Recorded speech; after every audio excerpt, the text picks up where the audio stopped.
Hey guys, Ed Bud here, back once again with one of my famous comparison videos. Today we're going in depth with two of the more recent daily running shoe offerings, the Puma Velocity Nitro and the Reebok Energy 3, which will come up trumps in this special face-off. Let's find out.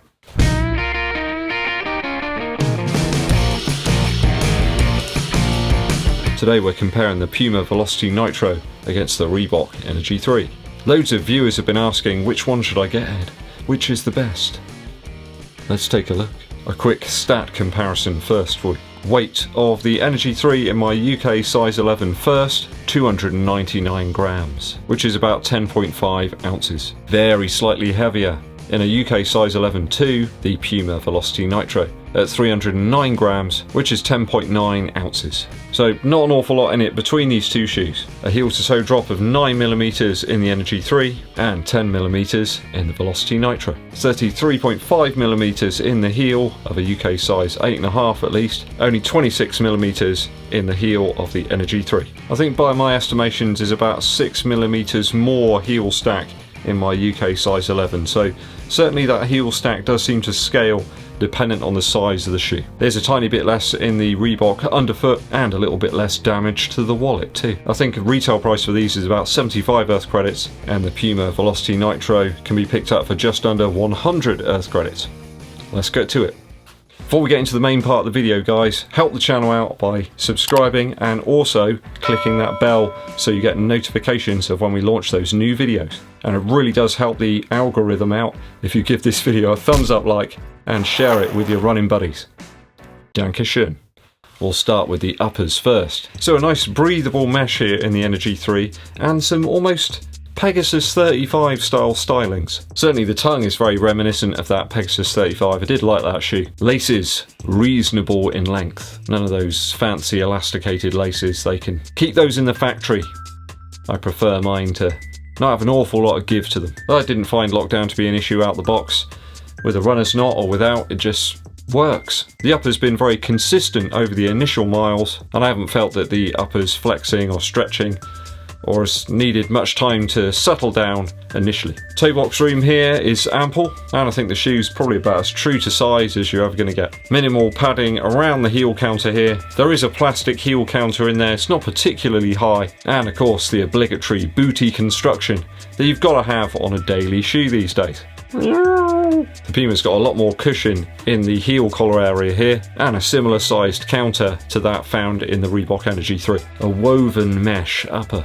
And actually the tongue here with that sort of grid-like feature reminds me a little bit of the Jordan 5. Certainly a more shapely and angular tongue, although there's still quite a bit of padding there. Now, I did find that the Puma runs a little longer than the Reebok Energy 3. The Velocity Nitro states this is a Euro size 46, and the Energy 3 is a 45.5, so there's a little bit extra room here in the UK size 11, US size 12. Just bear it in mind, people.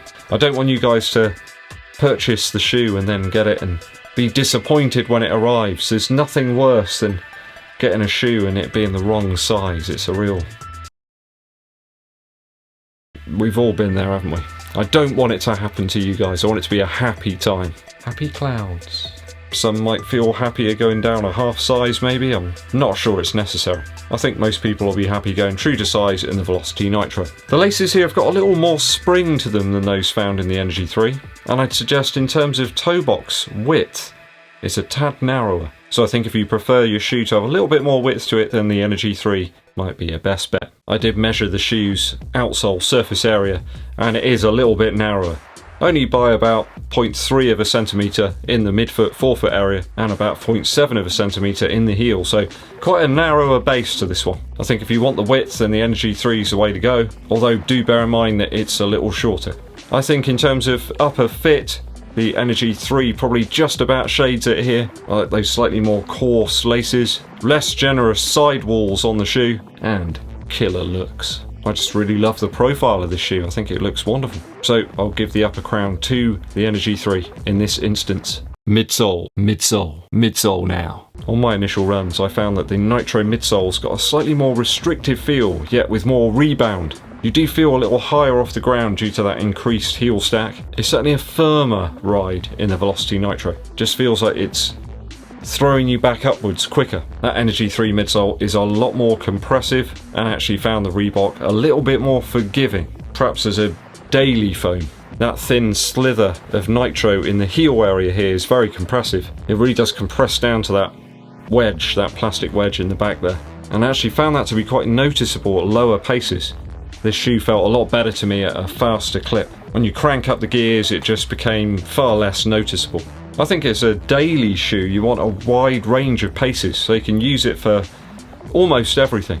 I do think that both shoes can really cater for that. They are quite versatile. There's a lot more bend to the Energy 3, a far less rigid nature than the Velocity Nitro. It's a bit more pliable, perhaps, flexible, and has a bit more of a compressive nature than the Puma. Although I don't suggest it's got as much rebound to it. Slightly firmer feel in the Nitro foam here. I found it a little more stable, regardless of the fact that the shoe's actually a little narrower.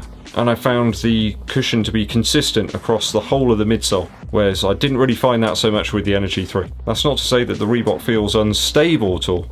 I think if you're a runner wanting a more consistent midsole feel, less of a squashy ride I suppose, something a little bit more like the Hyperion Tempo, then the Velocity Nitro is probably the one for you. Personally, I like both shoes. I'm not sure I can call a winner here. I think the Reebok's a really fun blast. Feels quite carefree, that shoe. Perhaps it's a little bit more like Han Solo. It'll just sort of take on any sort of job and hell to the consequences. Whereas maybe the Velocity Nitro is a little bit more like Luke. There's a bit more going on there, you know, it doesn't want to let you down.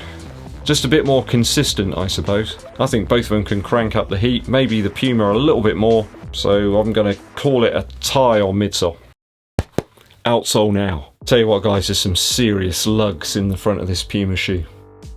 I wouldn't want to mess with them. It's quite deep outsole rubber there and great grip. Only perhaps surpassed by Beast's claws on the newly laid carpet. Protrusions though on the Energy 3, and you know I like those. Protrusions aplenty. You can see actually that the rubber comes back a little bit further into the sort of midfoot area here, and I think that affects how the shoe bends and flexes. It's really quite thick on the Puma. It doesn't feel like it bends anywhere near as much, and I think it's down to that outsole rubber. I think only time will tell as to which of the outsoles here holds up the best, but like I've always said, I think the midsoles fail way before the outsoles do. Which is my favourite? I think that grip is actually slightly better on the Energy 3. I mean, my typical routes and surfaces are quite varied. There's some roads, some tarmac, concrete, gravel, grass. It needs to be able to take on a number of different terrains. So I think in this situation the Reebok just edges it on outsole. I don't think you need all of the rubber that's here on the Puma, and I think that does elevate the weight a little bit.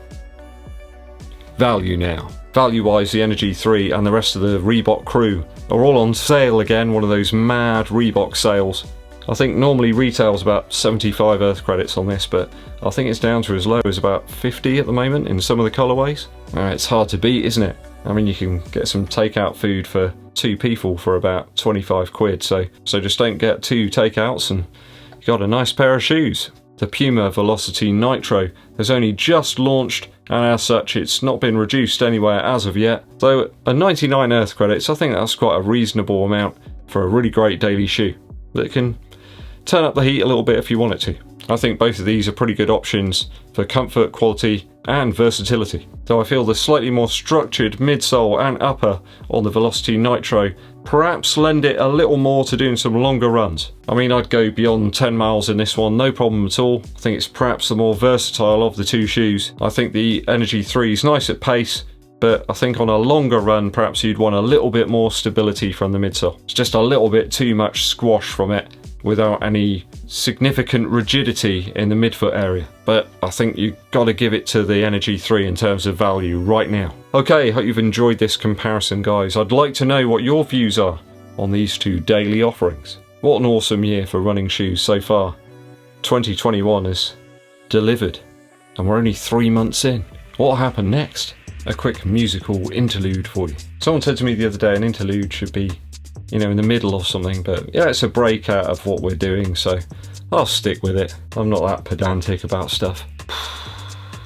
I was really lucky to see Arthur Lee perform with the band Love before he sadly passed away. I think I got to see him about 2-3 times possibly, and I managed to pick up a DVD of one of the performances. I think this is from the Albert Hall back in 2003. He had a great band put together there, some young guys, and they knew the songs like the back of their hand. The best Love album is Forever Changes, and they performed all of the tracks from that, and it sounded so good. If you've never heard of Love before, sort of like a psychedelic folk band. Really interesting song lyrics, great acoustic guitar riffs, and just general interest. It just sounds refreshing. Even now, it's a timeless album. Alone Again Or is a brilliant intro track. It's got mystique about it, mystery. You never quite know what's going to happen in some of these songs or what Arthur Lee's going to say. I particularly like track 4 on the album, which is called The Daily Planet, and also the quite introspective track Old Man. It's all finished off by the brilliant You Set the Scene. I mean, this album's great. If you've never heard it before, guys, if you've never listened to any of the music I've suggested, please just go listen to this one. You will not regret it. Every time you listen to the album, you hear something new, there's something else there. And how many albums can you say that about? So go and check it out, Forever Changes by Love. Thanks for sticking with me to the very end of the video, guys. I much appreciate it. If you haven't done so already, please do hit that subscribe button and click the bell below for notifications of when I launch those new videos. And it really helps the channel out if you give this video a thumbs up like and share it with your running buddies. My name's Ed Budd, and I'll be seeing you